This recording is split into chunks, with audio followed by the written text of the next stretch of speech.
अब हम बात करेंगे, अब पहला टॉपिक अपन कर चुके हैं बच्चों, दूसरा करने वाले हैं इसमें से कि अब पूछेगा कि जीरोज ऑफ क्वाड्रेटिक इक्वेशन या रूट्स बोला जाता है। तो दूसरे टॉपिक की टाइप 2 की बातें करूं, यहाँ पे सब टाइप बताते चल रहा हूं आपको। तो यहाँ से अगर कहीं लिखा रहे आपसे कि पूछा जाएगा जीरोज और roots of a quadratic equation आपसे पूछेगा बच्चों जीरोज या roots of a quadratic equation, कैसे करेंगे देखना। ऐसे नाम है जीरोज। जीरोज का मतलब क्या है? द वैल्यू ऑफ, अगर कोई भी पोलिनोमियल है और उसमें x का मान रखने पे वो क्या हो जाए, जीरो हो जाए। x का मान उसमें रखने पे वो क्या हो जाए, जीरो हो जाए। तो हम बोलेंगे कि वो जो x का मान है या वैल्यू है उसको क्या बोलेंगे, जीरोज ऑफ पोलिनोमियल या क्वाड्रेटिक इक्वेशन बोलेंगे। तो बच्चों मान लो कि px इक्वल टू क्या हो जाए, जीरो, या ये 9th क्लास में पढ़ चुके हो तुम, या मैं लिख सकता हूं द वैल्यू ऑफ, यहां पे लिख लेना the value of x for which polynomials becomes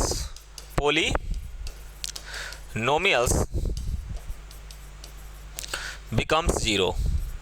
मतलब कि x का कौन सा मान ले या वैल्यू ले जिसके लिए हमारा पोलिनोमियल्स क्या हो जाए, जीरो हो जाए, पोलिनोमियल्स क्या हो जाए, जीरो हो जाए, तो उसको बोलेंगे जीरोज या रूट्स ऑफ पोलिनोमियल। क्या बोलेंगे, जीरोज या रूट्स ऑफ पोलिनोमियल बोलने वाले हैं। जैसे मान लो कि कोई भी इक्वेशन ले लो, देखो यहाँ से मैंने px इक्वल टू मैंने मान लिया कि यहाँ पे है x स्क्वायर और 5x प्लस 6 है, और मैंने x इक्वल टू यहाँ पुट कर दिया बच्चों -2।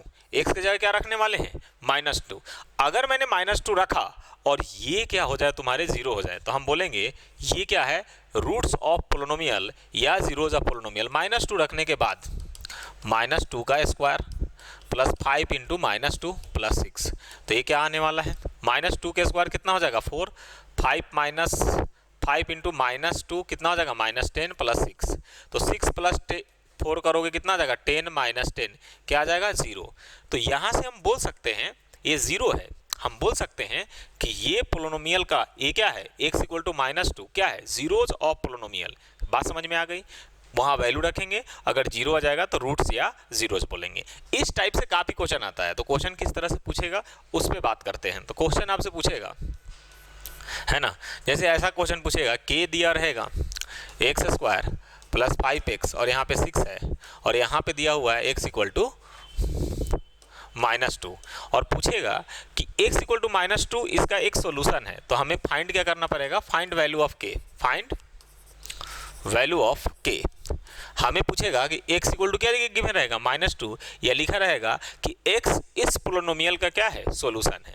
तो हम क्या करेंगे, इसमें पुट करके इसको क्या कर देंगे, जीरो कर देंगे। तो इसमें पुट करो k, यहाँ पे -2 है तो -2 का स्क्वायर कर देंगे, 5 इंटू -2 प्लस 6 और बिकम्स क्या हो जाएगा, ये जीरो हो जाएगा। क्यों? क्योंकि ये इसका रूट्स है, रूट्स बोल सकते हैं, या कहीं लिखा रहेगा जीरोज, या कहीं लिखा रहेगा कि ए सोल्यूशन है, मतलब कि एक सोल्यूशन है, ऐसा कुछ लिखा रहेगा। तो तुम्हें कुछ नहीं करना है, ऐसा फाइंड द वैल्यू ऑफ के निकालना हो, सिंपल तरीका यूज करना है और कर सकते हो। -2 के स्क्वायर कितना हो जाएगा बच्चों 4, और यहाँ कितना हो जाएगा -10 प्लस 6 इक्वल टू 0।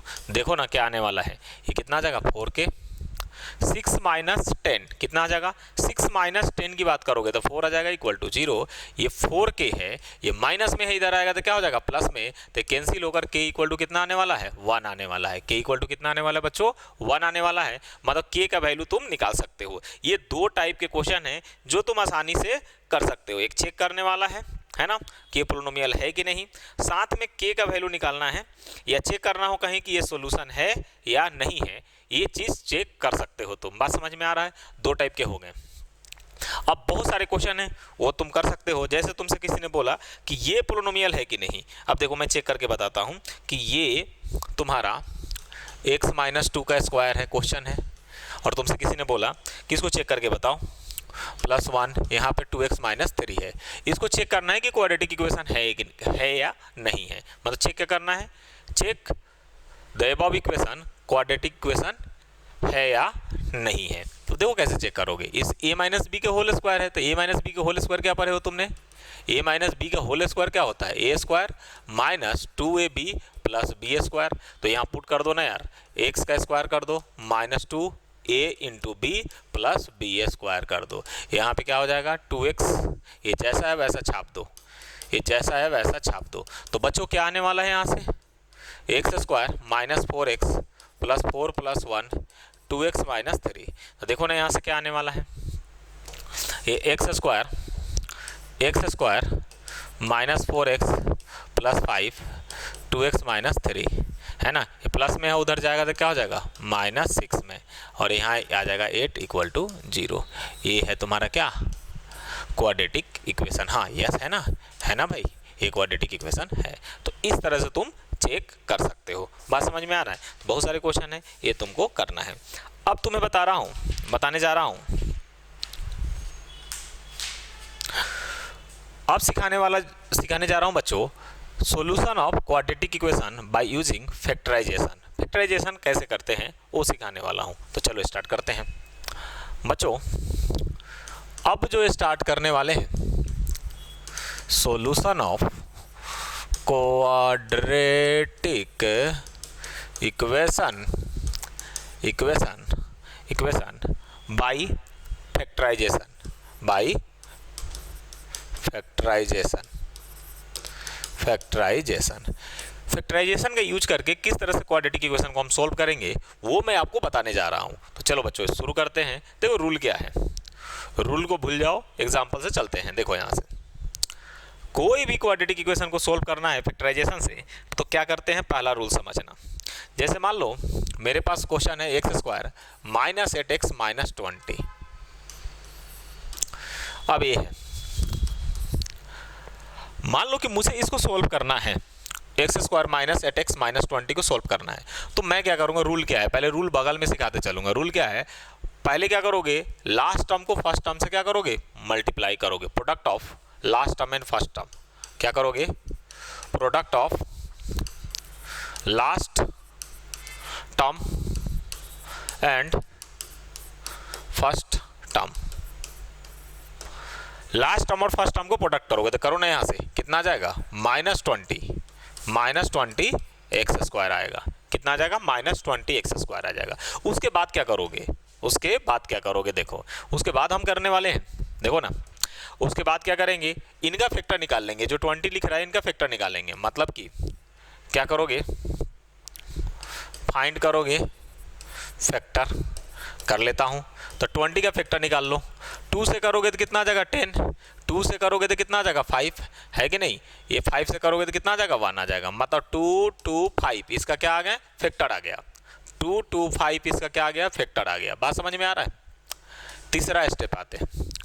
अब इनको इस फैक्टर को इस तरह पेयर बनाना है, जोड़ा है ना, ये शादी के लिए जोड़ा बनाते हैं ना, है ना।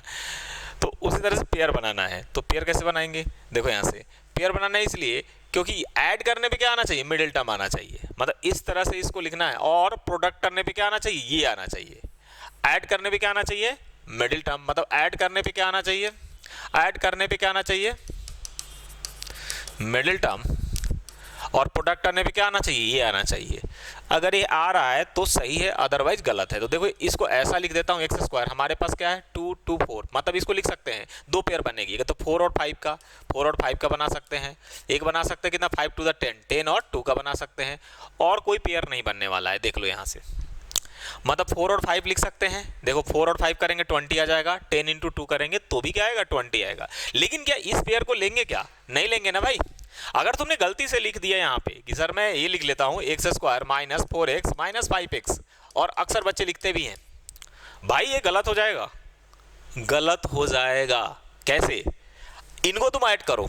क्या ये मिडिल टर्म आ रहा है, क्या नहीं आ रहा है ना, तो रूल गलत हो जाएगा ना। मिडिल टर्म आ रहा है, क्या नहीं आ रहा है। तो जो हम करना चाह रहे हैं, जो हमने रूल बताया है वो गलत हो जाएगा ना। तो मिडिल टर्म नहीं आ रहा है तो हम क्या करने वाले हैं कि इनको देखेंगे। ये जो दोनों पेयर बना हुआ है इनको देखेंगे। अब देखो 10 इंटू 2 करो 20 आ रहा है। लेकिन इसको अगर ऐसा मैं लिख दूं, देखना यहाँ से, ये तो गलत हो जाएगा ना, ये तो गलत हो जाएगा, है कि नहीं।